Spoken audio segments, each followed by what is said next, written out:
S'il a longtemps été sous-représenté au niveau mondial ou réduit à des formes très stéréotypées, l'enfermant dans la catégorie préconstruite de l'art primitif, l'art africain est de plus en plus considéré et apprécié malgré des espaces artistiques limités en Afrique.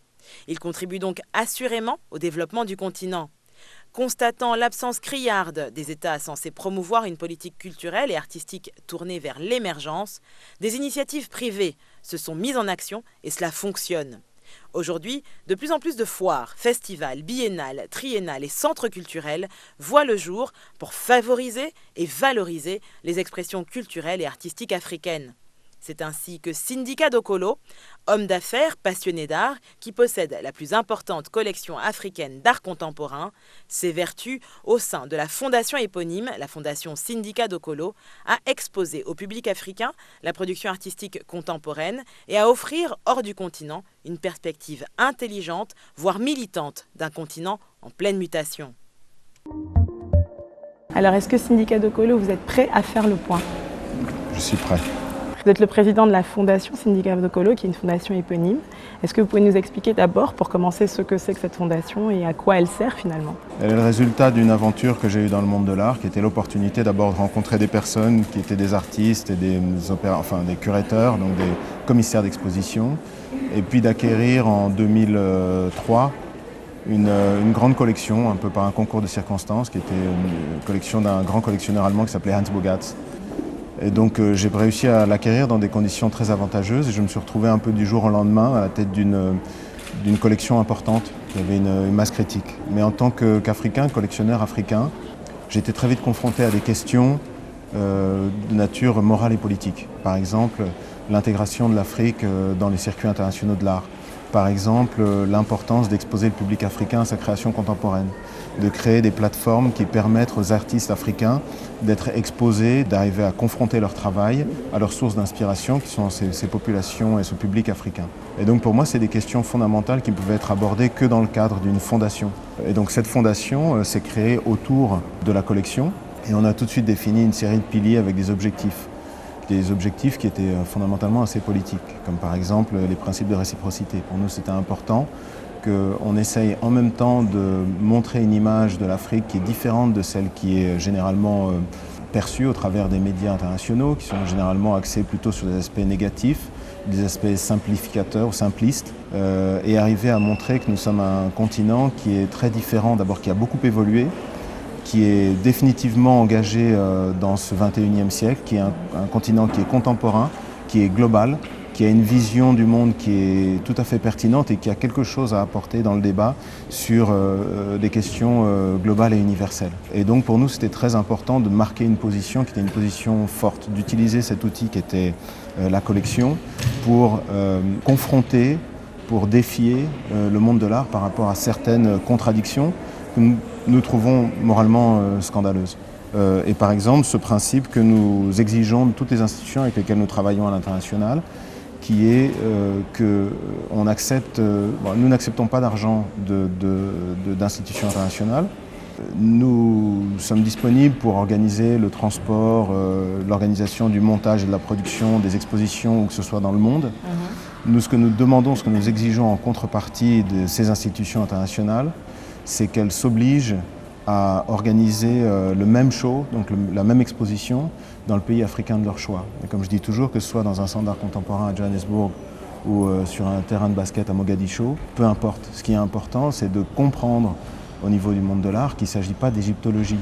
Ces artistes, ces œuvres, elles sont importantes dans le cadre d'un débat de ces sociétés africaines pour qu'elles se déterminent autour de leurs valeurs, qu'elles célèbrent leurs valeurs, qu'elles se déterminent elles-mêmes, qu'elles se confrontent par rapport à certaines idées qui vont faire avancer le débat, qui vont faire avancer et progresser la société. Il y a une cible qui est plutôt hors africaine. Vous parlez au monde de l'art en général et vous arrivez à placer l'Afrique et replacer le rôle de l'Afrique dans cet univers culturel, artistique, mondial, j'ai envie de dire, si j'ai bien compris. Et puis il y a un dialogue avec les Africains, c'est-à-dire que la Fondation est également là pour que les Africains se réapproprient finalement leur art et leur patrimoine culturel. Absolument, je pense que c'est notre responsabilité, à nous, entre guillemets, les élites africaines, de veiller à ce que le grand paradoxe ou le grand malheur de la culture africaine, qui est qu'effectivement tous les joyaux qui constituent la contribution de notre continent à l'histoire de l'art et au patrimoine mondial de l'art ne sont visibles qu'à l'étranger, que dans des pays occidentaux. C'est notre responsabilité à nous, bien que ça ait été le cas pour nos trésors passés, ça ne soit pas le cas pour nos trésors actuels et contemporains. Alors, et là, par rapport à cela, justement, il y a un dialogue aussi qui est nécessaire au niveau des gouvernements, au niveau des décideurs politiques, puisque pour que ces œuvres-là reviennent en Afrique, il faut qu'il y ait des dispositions qui soient prises, il faut qu'il y ait un certain nombre de... C'est vrai, mais je pense que ça doit être un dialogue qui doit engager beaucoup plus que seulement le gouvernement. On ne peut pas se situer dans une posture qui est attentiste par rapport à ça. On ne peut pas être neutre par rapport à ce débat-là. Et dans la plupart de nos pays africains, on a des gouvernements qui avancent un peu pieds et poings liés. Je pense que la plupart des pays africains sont dans une situation de quasi-faillite. Ils sont obligés de gérer un déficit d'image qui est assez criant et assez cruel. Et donc tout est toujours une priorité. Évidemment, la culture, c'est une des priorités, mais ce n'est pas l'immédiate priorité. D'ailleurs, des questions qui reviennent toujours lorsqu'on parle de culture et qu'on organise des événements artistiques, et notamment sur le continent, c'est qu'on nous dit oui, mais il y a des gens qui meurent de faim. Qu'est-ce que vous faites de ça? Bon, c'est une manière très manipulatrice et négative de saper un peu ces efforts et ce dialogue, parce que c'est un dialogue qui est fondamental, qui porte sur les valeurs, qui porte sur la personne, sur l'être humain, sur la manière dont nous, on définit nos valeurs, on se détermine par rapport à nos valeurs et on veut les porter dans l'avenir. Donc c'est un discours qui est très politique et très profond. Je pense qu'il doit engager toute la société. Aujourd'hui, si on fait un bilan qui est négatif de la culture et de la vie artistique dans notre continent, c'est une faute ou une responsabilité collective qu'il faut que nous assumions. Il faut que nous tous, on s'intéresse plus à notre patrimoine, il faut qu'on s'intéresse plus à nos artistes, il faut qu'à notre niveau on collectionne. Ça ne peut pas être que les gouvernements qui prennent ces initiatives-là. En quoi est-ce que l'art, la culture, contribue au développement du continent? Aujourd'hui, on vit dans un monde dans lequel il n'y a plus d'idéologie. Et je me rends compte qu'effectivement, dans beaucoup de pays africains, on fait beaucoup de la politique dans les ambassades. On vit beaucoup au travers du regard des autres. On essaie d'être accepté comme un Africain acceptable, donc consensuel, donc un gentil Africain, un bon Africain. Et ça, c'est des images et c'est des situations qu'il faut absolument qu'on brise. Il faut qu'on les brise avec une certaine vigueur, pour ne pas dire avec une certaine violence. Moi, je pense que le meilleur moyen de le faire, c'est s'affirmer de l'intérieur vers l'extérieur. Et la culture et l'art, par excellence, permettent ce travail-là. Ils permettent de confronter la société africaine. Il permet de redéfinir et revaloriser nos valeurs fondamentales. Quelles sont les valeurs que nous portons? Quelle est notre contribution? Ça nous met dans une position aussi qui est nécessairement proactive. Nous ne sommes pas des spectateurs de notre propre déchéance. Nous sommes des acteurs. Et c'est très important que par rapport à la génération qui nous précède, qui sont nos parents, nos grands-parents, qui ont fait ces luttes glorieuses d'indépendance, là où le dilemme était très clair. On était pour, on était contre. Forcément, on était contre, c'était un système injuste, c'était un système raciste, c'est un système d'oppression, et donc c'était clair. Mais aujourd'hui, le débat ou le défi est beaucoup plus subtil. Aujourd'hui, on se rend compte que c'est très difficile pour les jeunes Africains de notre génération de dire mais pour quelle cause est-ce que je vais m'engager qui va au-delà de mon intérêt personnel? Comment est-ce que je peux contribuer? Et donc trop souvent, on se contente de se positionner dans une posture d'observateur et de critique. On est systématiquement en train de critiquer. Et je pense qu'aujourd'hui, c'est le pire danger pour l'Afrique, c'est de se contenter du scénario selon lequel le grand problème de l'Afrique, c'est les élites africaines. Mais pour moi, c'est une question, c'est question de valeur, c'est question de se projeter dans l'avenir, cette question de se déterminer, cette question de se connaître nous-mêmes et de connaître notre propre valeur et de la célébrer. Elle est faite avant tout dans le cadre de l'art. Et je pense qu'on est dans des sociétés qui évoluent. On est le résultat d'influences qui viennent de notre passé et de nos racines traditionnelles et également de notre plongeon dans le monde contemporain et dans le monde globalisé. Et par rapport à ça, je pense que c'est très important ce travail de l'artiste qui nous amène hors de notre comfort zone, qui nous fait travailler sur nous-mêmes. Donc moi, c'est toujours ce qui m'a intéressé, c'était notamment de promouvoir et d'exposer des artistes qui allaient travailler là où ça fait un peu mal. Donc qui travaillaient sur toutes les questions qui sont un peu sensibles, les questions d'identité, les questions de morale, les questions de sexualité. J'ai remarqué que la collection est très panafricaine. Il y a des œuvres d'artistes qui viennent du nord de l'Égypte jusqu'au sud de l'Afrique du Sud. Comment est-ce que vous faites pour justement entretenir ce dialogue entre différentes cultures, différents peuples, différentes histoires, puisque l'Afrique finalement elle est diverse et variée. Alors c'est un peu particulier parce que j'ai beaucoup réfléchi, on a souvent été confronté à cette question de l'art africain. Pour moi, définir l'art africain, c'est un non-sens. Moi, je préfère définir mon parcours et mon intérêt dans l'art comme un regard africain sur l'art. Et ma collection est une collection africaine d'art, et pas une collection d'art africain. Par exemple, l'œuvre dans laquelle on se trouve, qui est une œuvre de Nick Cave. Nick Cave est un artiste américain. Lorsqu'on a fait en 2007 le premier pavillon de l'histoire de la Biennale de Venise, le premier pavillon africain de la Biennale de Venise, je l'ai inauguré avec mon ami Miquel Barceló, qui est un artiste espagnol, et on a mis des œuvres d'Andy Warhol, des œuvres de Jean-Michel Basquiat, justement, pour revendiquer ce fait que l'art africain, c'est encore, passez-moi l'expression, un piège à con. L'art africain, ça ne veut rien dire. Okay ? Nous n'avons pas besoin de nous revendiquer, nous avons juste besoin d'être. Et nous avons un regard qui est un regard pertinent sur le monde de l'art. Nous avons une sensibilité qui est une sensibilité pertinente. Et ce qui m'intéresse, moi, c'est de travailler autour du concept de l'africanité, qui est la contribution de notre continent à l'histoire de l'art. Si réellement on veut avoir un impact à long terme sur le continent africain, et sur la politique culturelle et sur les infrastructures, sur la création d'infrastructures, comme vous dites, ce qui est le succès, ce qui explique le succès de la scène sud-africaine, c'est le fait qu'effectivement, il y ait des universités, il y ait un marché avec des collectionneurs, des institutions, ce qui manque cruellement dans le reste du continent. Il ne serait pas réaliste et pas intelligent de ma part ou de la part de la Fondation d'imaginer qu'on va aller construire des musées et créer des collectionneurs et créer des universités partout sur le continent africain. Par contre, ce qu'on peut essayer de faire, c'est créer des partenariats avec des institutions qui sont scientifiquement, qui sont vraiment très au point, très élevées, comme par exemple le cas de la Casa da Música ici à Porto, qui est vraiment une institution au niveau international, qui sont très très forts dans ce qu'ils font, et arriver avec leur expérience et dans le cadre de ce partenariat à designer des systèmes.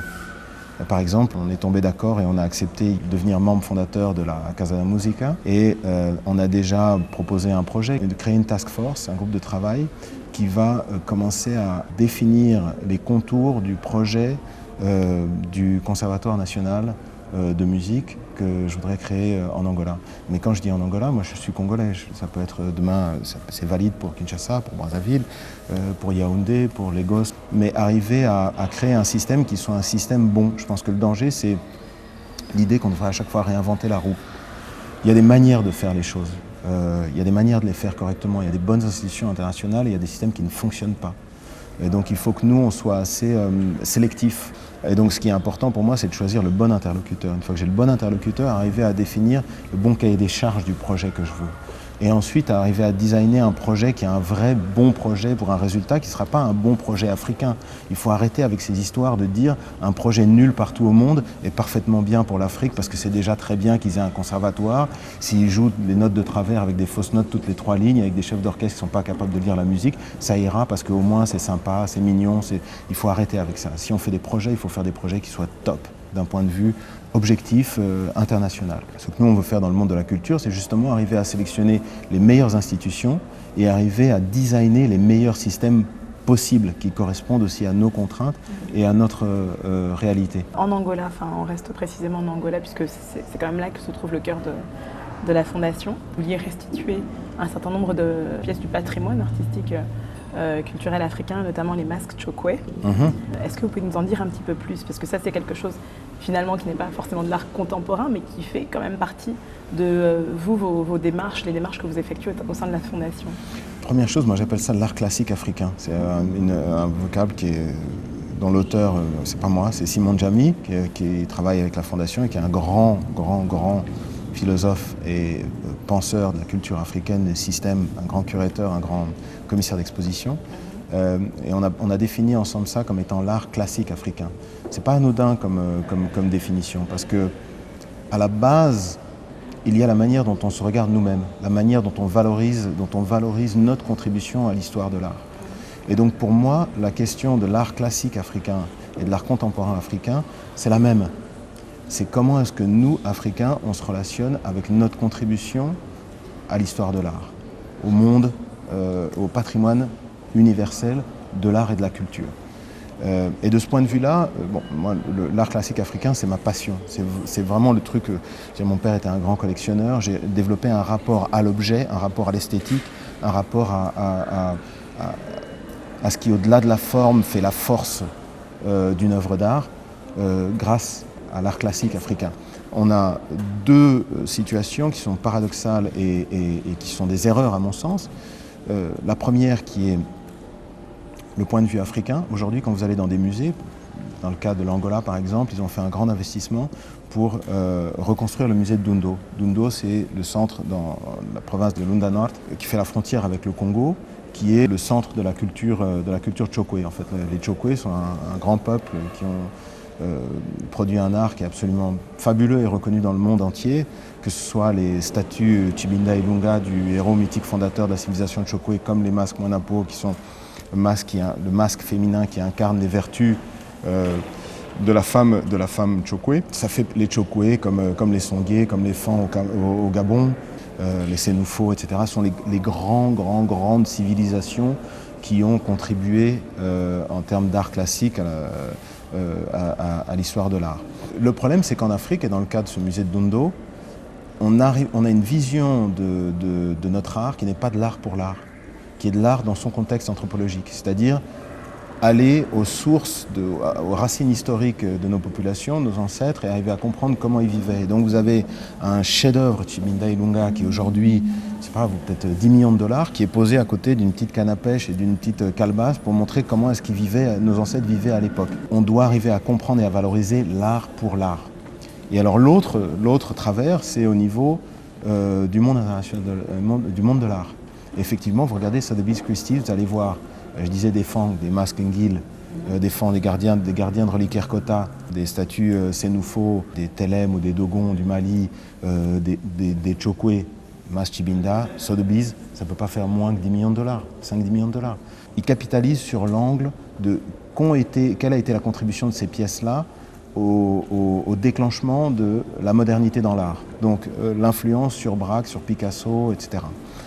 Et à ce moment-là, tous les gens qui sont intéressés par l'histoire de l'art et les gens qui ont beaucoup d'argent se disent bon mais voilà, le gars collectionneur à New York, il me faut mon Rothko pour l'art moderne américain, il me faut à côté un truc africain qui a contribué par exemple à Picasso, donc il me faut mon mas d'épaule Baga, et à ce moment-là on se retrouve avec des prix qui n'ont plus aucun sens.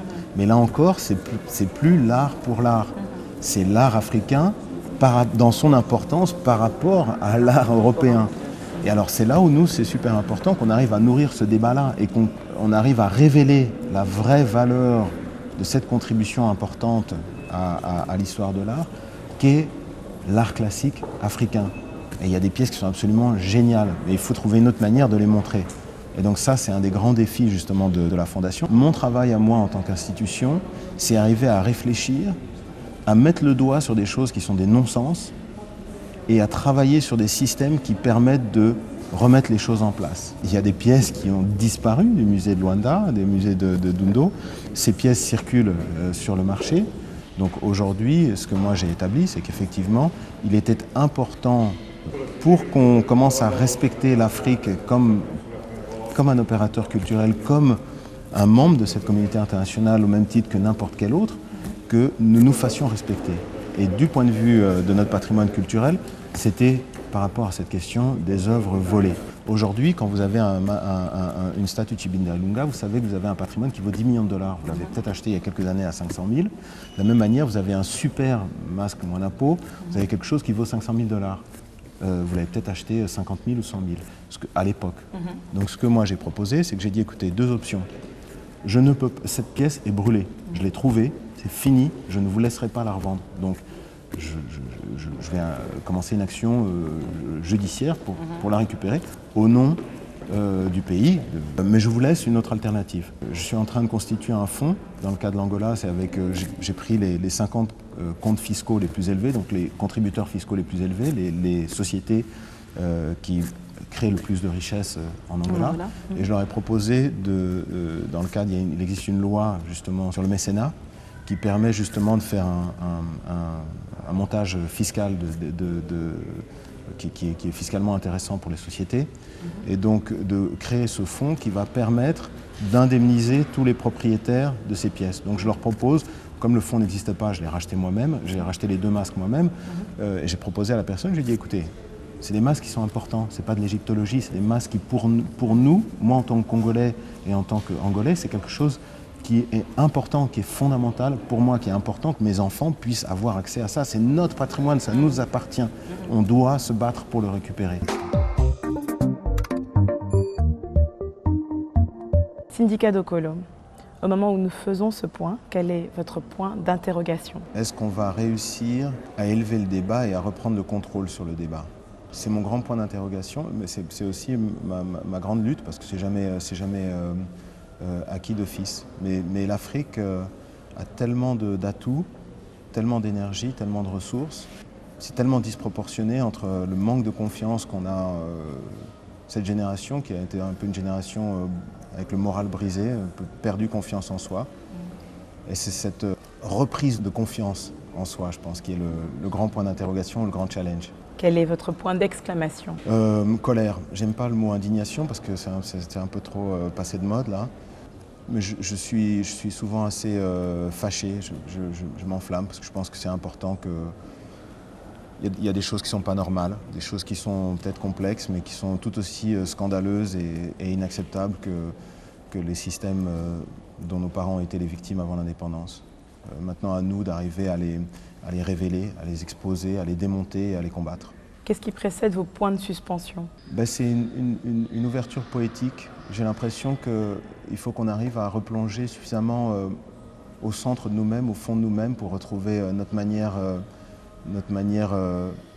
millénaire de nous relationner à l'art. On a une autre manière de vivre l'art.